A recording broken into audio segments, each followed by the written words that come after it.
Hello friends, good evening, welcome to basic classes. My dear friends, आज की class में हम लोग सीखने वाले हैं तीन वेरी इंपॉर्टेंट प्रीपोजिशन को, जो कि है आपके विथ, फ्रॉम एंड बाय। जी हाँ फ्रेंड्स, इन प्रीपोजिशन का प्रयोग इतना इंपॉर्टेंट है कि कुछ बता नहीं सकते मैं आपको। तो my dear friend, please video के अंत तक जरूर बने हैं, ताकि आपकी इन तीनों प्रीपोजिशन से रिलेटेड सारे डाउट्स, सारी कंफ्यूजन हमेशा के लिए, पूरे जीवन के लिए क्लियर हो सके। तो दोस्तों, आइए शुरू करते हैं आज की शानदार क्लास। Let's get started.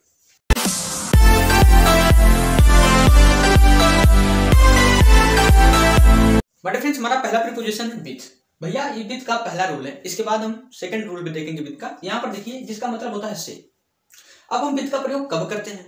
क्योंकि इन तीनों का मतलब से होता है। विथ मतलब भी से, फ्रॉम मतलब भी से, और बाय मतलब भी से। ठीक है, लेकिन कुछ कंडीशंस हैं कि कब, कहां पर, हम किस स्थान पर, कैसे हम किसका प्रयोग करेंगे। आइए समझते हैं। यहाँ पर देखिए, रूल नंबर फर्स्ट है, जब किसी यंत्र अथवा किसी सहायता से कोई कार्य किया जाता है, तब से के अर्थ में, यहाँ पर देखिए, तब से के अर्थ में हमेशा विथ का प्रयोग होता है। यदि जब कोई कार्य किसी वस्तु की सहायता से हो, ठीक है, तब वहां पर जो से लगा रहता है। जैसे मैंने बोर्ड पर मार्कर से लिखा, तो मार्कर से लिखा यानी मार्कर की सहायता से बोर्ड पर लिखा, यानी मार्कर के द्वारा लिखा गया। ठीक है, तो यहाँ पर जो से आया है, इसकी मीनिंग बाय, फ्रॉम ये सब नहीं लिखेंगे, विथ लिखेंगे, क्योंकि किसी वस्तु की सहायता से या फिर किसी यंत्र की सहायता से कोई कार्य यहाँ पर किया गया। क्लियर? आइए करते हैं सेंटेंसेस को ट्रांसलेट। यहाँ पर देखिए, उसने एक लाल कलम से पत्र को लिखा, तो पत्र लिखा गया। यहाँ पर देखिए, पत्र लिखा गया, लेकिन किससे लिखा गया? एक लाल कलम से। तो एक लाल कलम यानी एक किसी वस्तु की सहायता से कोई कार्य किया गया है। यहाँ पर देखिए, रूल नंबर है हमारा फर्स्ट, जब किसी यंत्र अथवा किसी सहायता से कोई कार्य किया जाता है, तब से के अर्थ में हमेशा विथ का प्रयोग होता है। क्लियर? अब यहाँ पर देखिए, उसने एक लाल कलम से पत्र को लिखा, तो पत्र लिखा गया एक लाल कलम की सहायता से। तो यहाँ पर जो से आया है, इसकी मीनिंग हम विथ लिखेंगे, ना कि बाय लिखेंगे, ना फ्रॉम लिखेंगे। ठीक है, अब आइए करते हैं सेंटेंस को ट्रांसलेट। उसने एक लाल कलम से पत्र को लिखा, कितने लिखा भैया? उसने, यानी कि ये हमारा पास्ट इनफिनिट को लिखना, यानी राइट, और इसका सेकंड फॉर्म हो गया रोट, यानी ही रोट। अब क्या लिखा? ऑब्जेक्ट यानी आ लेटर। ठीक है, अब से किससे भैया? एक लाल कलम से। तो मैंने कहा प्रीपोजिशन इसके आगे आ जाएगा यहाँ पर। ठीक है, यानी विथ, ठीक, आ रेड पेन। क्लियर? यानी ही रोट, उसने लिखा आ लेटर, यानी एक पत्र, विथ आ रेड पेन, एक लाल कलम से। दूसरा है, हम इस लट्ठे से इस बड़े पत्थर को ढकेल देंगे। कौन ढकेल देंगे भैया? हम, यानी वी। इसके साथ लगा शैल, क्योंकि ये फ्यूचर टेंस, तो वी शैल। अब ढकेल देंगे यानी पुश। क्या ढकेल देंगे भैया? इस बड़े पत्थर को, यानी दिस बिग स्टोन। ठीक है, अब किसे ढकेल देंगे? इस लट्ठे, और यहां पर आ गया है से। ठीक है, तो लट्ठे यानी किसी लकड़ी से ढकेलेंगे, तो लकड़ी की सहायता से, लट्ठे की सहायता से पत्थर को ढकेला जा रहा है। ठीक है, तो डिफिनेशन क्या है? किसी की सहायता से कोई कार्य हो तो विथ। तो यहां पर से है, इसकी मीनिंग लिखेंगे हम, यानी विथ दिस। अब लिखेंगे क्या? इस लट्ठे से, यानी विथ दिस ब्लॉक। क्लियर? मैं उसके आचरण से नाखुश हूं। अब यहां पर तो कोई कार्य हुआ नहीं है किसी यंत्र के द्वारा, लेकिन आचरण के द्वारा इन्हें नाखुश किया गया है। भाई, आपने अपना आचरण सही नहीं रखा, जिसके कारण ये नाखुश है। ठीक है, यानी वजह क्या है? किसी आचरण के द्वारा, यानी किसी भाव के द्वारा इन्हें नाखुश किया गया है। तब भी हम यहाँ पर से के अर्थ में विथ का प्रयोग करेंगे, यानी मैं उसके आचरण से नाखुश हूं। तो कौन नाखुश हूं भैया? मैं, यानी आई एम नाखुश, मतलब अनहैप्पी। ठीक है, तो आई एम अनहैप्पी, मैं नाखुश हूं। किसके द्वारा भैया? विथ उसके आचरण, यानी विथ हिज कंडक्ट। क्लियर? तो मेरे फ्रेंड्स, उम्मीद करता हूं कि आप विथ के पहले रूल को समझ चुके होंगे, जब इसका मीनिंग होता है से। लेकिन विथ का भी सेकंड रूल है, जिसका वहां पर मीनिंग होगा वाला, वाली, वाले, या फिर कैसा। तो आइए समझते हैं सेकंड रूल। हम लोगों ने भी पहले वाले रूल में क्या देखा, यहाँ पर से आ जाता था। ठीक है, लेकिन अब यहाँ पर के साथ वाला, वाली, वाले ऐसे वर्ड्स लगे रहते हैं, तो इसका मीनिंग भी हम विथ ही लिखते हैं। आइए करते हैं सेंटेंस को ट्रांसलेट। यहाँ पर देखिए भैया, हाथी एक लंबी सूंड वाला जानवर है, तो वाला, ठीक है, यह बहुत सारे पौधों वाला, ईश्वर तुम्हारे साथ है, यानी साथ, वाला, वाली, वाले। ठीक है, ऐसे वर्ड्स लगे रहते हैं, तभी हम विथ का प्रयोग करते हैं। जैसे यहाँ पर देखिए, हाथी एक लंबी सूंड वाला जानवर है। कौन है भैया? हाथी, यानी द एलिफेंट। ठीक, अब है, यानी इज, द एलिफेंट इज। ठीक है, अब द एलिफेंट यानी है। ठीक है, अब क्या है भैया? एक जानवर।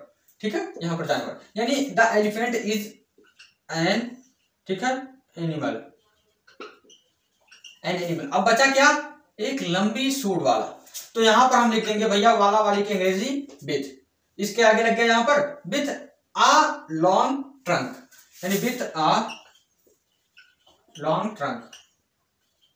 ठीक। द एलिफेंट इज यानी हाथी है, एन एनिमल एक जानवर, विथ अ लॉन्ग ट्रंक एक लंबी सूंड वाला। दूसरा है या बहुत सारे पौधों वाला वाटिका है, तो कौन है भैया, यहाँ है यानी दिस। अब इज यहाँ पर है कि नहीं, ठीक, यानी दिस इज है। अब क्या है, एक वाटिका, दिस इज एन, ठीक है। अब orchard, this is an orchard, यह एक वाटिका है। अब क्या है भैया, बहुत सारे पौधों वाला, ठीक है। यानी तो यहां पर क्या लिखेंगे, मेनी प्लांट्स, क्या हो गया हमारा, बहुत सारे पौधों। लेकिन ये वाला शब्द इसी के आगे आ जाएगा यहाँ पर, ठीक है। यानी यहाँ पर हो जाएगा क्या, विथ, यानी दिस इज एन ऑर्चर्ड, ठीक है। यह एक वाटिका है, विथ मेनी प्लांट्स, बहुत सारे पौधों वाला। तीसरा क्या है भैया, ईश्वर तुम्हारे साथ है, यानी के साथ लगा रहे तब भी आप हमेशा विथ का प्रयोग करेंगे। यानी ईश्वर तुम्हारे साथ है, कौन है भैया, ईश्वर तुम्हारे साथ है, यानी द गॉड। अब है यानी इज, साथ यानी विथ, किसके, तुम्हारे यानी you, the God is with you. Clear. तो माय फ्रेंड्स, उम्मीद करता हूं आप लोग अच्छे से समझ चुके होंगे विथ के दोनों यूजेस को। पहला क्या है कि जब से आता है तो हम विथ का प्रयोग करते हैं, जब किसी चीज यानी किसी वस्तु या फिर किसी यंत्र की सहायता से कोई कार्य को किया जाता है तब। उसके बाद में के साथ लगा रहे तब विथ का प्रयोग करते हैं, वाला वाली वाले लगा रहे तब भी हम विथ का प्रयोग करते हैं, ठीक है दोस्तों। अब आइए करते हैं, अब आइए समझते हैं अपने सेकंड प्रीपोजिशन फ्रॉम को। भैया फ्रॉम का यूज हम लोग तब करते हैं जब कोई चीज किसी चीज से अलग होती है, अर्थात अलगाव या फिर पृथकता का बोध होता है। यहाँ पर देखिए, जब कोई चीज किसी चीज से अलग होती है तब से के अर्थ में, ठीक है, तब से के अर्थ में हमेशा फ्रॉम का प्रयोग होता है। जैसे मैंने निकाल लिया ये, अब ये इससे अलग हो गया, ठीक है। मैं कमरे से बाहर गया तो जो कमरे से अलग हो गया, पेड़ों से पत्तियां गिर गई। अब पेड़ है, पत्तियां लगी हुई हैं, ठीक है। अब पत्ती गिर गई यानी पत्ती अलग हो गई है, तो पेड़ से पत्तियां गिर गई, तो से यानी यहाँ पर जो से है इसका मीनिंग हम फ्रॉम लिखेंगे, यानी किसी चीज से कोई चीज अलग होती हो। अब यहाँ पर देखिए भैया, पत्तियां पेड़ों से गिर रही थी, तो कौन गिर रही थी भैया, पत्तियां, यानी सब्जेक्ट हमारा पत्तियां, यानी द लीव्स, ठीक। अब गिर रही थी यानी वर, गिरना का क्या हो जाएगा भैया, फॉलिंग, ठीक है। कहां से गिर रही थी, पेड़ों से, तो पेड़ों के लिए आया प्रीपोजिशन से। अब से यहां पर जो इसकी मीनिंग लिखेंगे हम फ्रॉम लिखेंगे, क्योंकि पेड़ से पत्तियां अलग हो रही हैं, यानी फॉलिंग फ्रॉम द ट्री, ठीक है। बिल्ली मेज से कूदी, तब बिल्ली मेज से कूदी, ये है मेज, ये है मेज। अब बिल्ली इस पर बैठी थी, कूद कर इधर आई, तो बिल्ली मेज से अलग हुई ना, यानी से की मीनिंग फ्रॉम, यानी बिल्ली मेज से कूदी, कौन कूदी भैया, बिल्ली, यानी द कैट। अब कूदना का क्या हो जाएगा, जंप, थर्ड और second form jump, the cat jump. अब कहां से, मेज से, यानी फ्रॉम द टेबल। क्लियर। वह कमरे से बाहर आया, कौन आया भैया, वाह, यानी ही। अब आया यानी पास्ट इनफिनिट, तो केम आउट। अब कमरे से यानी फ्रॉम द रूम, ठीक है। तो क्लियर हो जाएगा आप सभी के माइंड में कि जब कोई चीज किसी चीज से अलग होती है तब से की मीनिंग हम फ्रॉम लिखते हैं। अब आइए समझते हैं अपने थर्ड यूज को, बाई। अब ये है हमारा आज का लास्ट प्रीपोजिशन जो कि है बाई। बाई का भी मीनिंग से ही होता है, लेकिन हम प्रयोग कब करते हैं, देखिए, जब किसी वाहन से यात्रा किया जाता है तब से के अर्थ में हमेशा बाई का प्रयोग करते हैं, यानी जब किसी चीज से यात्रा किया जाता है। जैसे यहाँ पर देखिए, वह बस से यात्रा करता है, तो यात्रा करता है यानी बस के द्वारा यात्रा करता है, यानी हम बाई का प्रयोग करेंगे। नाविक ने अपनी छोटी नौका से नदी पार किया, तो अपनी नौका के भैया यानी किसी वाहन की सहायता से कोई यात्रा किया जाता है, यानी जब किसी वाहन की सहायता से कोई यात्रा किया जाए तब हम वहां पर से के अर्थ में बाई का प्रयोग करेंगे। आइए करते हैं सेंटेंस को ट्रांसलेट। यहाँ पर देखिए पहला सेंटेंस हमारा, वह बस से यात्रा करता है, तो कौन करता है, वह यानी ही। अब यात्रा करना क्या हो जाएगा, ट्रेवल, और यहाँ पर हो जाएगा ट्रेवल्स, ठीक है, करता है यानी ही ट्रेवल्स, वह यात्रा करता है। अब किससे भैया, बस से, तो यहाँ पर हो जाएगा क्या, फ्रॉम नहीं होगा, ना ही विथ होगा, यहाँ पर होगा बाय द बस। क्लियर। नाविक ने अपनी नौका से नदी पार किया, किसने पार किया भैया, नाविक ने, यानी द बोटमैन, ठीक। अब पार किया यानी क्रॉस, और इसका सेकेंड फॉर्म क्रॉस्ड, किसे पार किया भैया, नदी यानी द रिवर। अब किससे, अपनी नौका से, यानी बाई लगेगा यहां पर क्योंकि यात्रा हो रहा है, यानी the boatman crossed the river, नाविक ने नदी पार किया।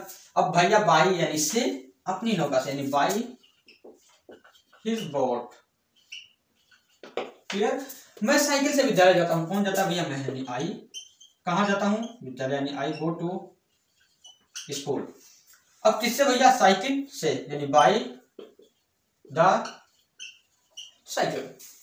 क्लियर। तो दोस्तों आज की क्लास में हम लोगों ने कितने कॉन्सेप्ट को समझा। पहला कॉन्सेप्ट ये है कि विथ, फ्रॉम और बाई, इन तीनों का मीनिंग क्या होगा यहाँ पर, से। ठीक है, से।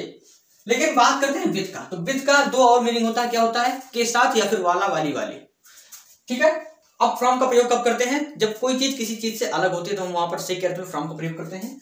जब हम किसी वाहन से यात्रा करते हैं तब वहां पर से के अर्थ में बाई का प्रयोग करते हैं। उम्मीद करता हूं दोस्तों कि विथ, फ्रॉम और बाई में कोई भी कंफ्यूजन, कोई भी डाउट आप लोगों को नहीं बचा होगा। दोस्तों अगर वीडियो पसंद आया तो प्लीज वीडियो को यार ज्यादा से ज्यादा लाइक करें, और अगर आप चैनल पर नए तो प्लीज चैनल को सब्सक्राइब करें और इस वीडियो को पूरे यूपी बोर्ड स्टूडेंट तक पहुंचाएं। ठीक है दोस्तों, तो प्लीज आप इतना सा काम जरूर करिए कि इस वीडियो को ज्वाइन करने से पहले क्लास को एक बार शेयर कर दिया करिए, ताकि सभी स्टूडेंट आकर क्लास को अटेंड कर लें। दोस्तों यहाँ पर देखिए बोर्ड पर आप लोगों का होमवर्क दिख रहा है, प्लीज इन सेंटेंसेस को अभी ट्रांसलेट करके टॉपर्स बैच में भेज दीजिएगा। और जो स्टूडेंट अभी टॉपर्स बैच में नहीं जुड़े भैया, वो तुरंत टॉपर्स बैच में जुड़ जाएं, ताकि आप भी हमारे द्वारा फ्री क्रैश कोर्स में तैयारी करके आप भी बोर्ड एग्जाम में 95+ मार्क्स पा सकें। दोस्तों मुश्किलें दिल के इरादे आजमाती हैं, मुश्किलें दिल के इरादे आजमाती हैं, स्वप्न के पर्दे निगाहों से हटाती हैं। मुश्किलें दिल के इरादे आजमाती हैं, स्वप्न के पर्दे निगाहों से हटाती हैं। हौसला मत हार, गिरकर ये मुसाफिर, क्योंकि ठोकरें ही इंसान को चलना सिखाती हैं। अगर आपको रास्ते पर कहीं ठोकर मिलता है तो आपको वो सिखाती है कि आप थोड़ा संभल कर चले, नीचे देख कर चले। तो ये जो कठिनाइयां, ये जो संघर्ष आपके सामने आज आप झेल रहे हैं, ये आपको रास्ता दिखाते हैं कि आपको कैसे इन्हें बचकर निकलना है, इन्हें कैसे क्रॉस करना है।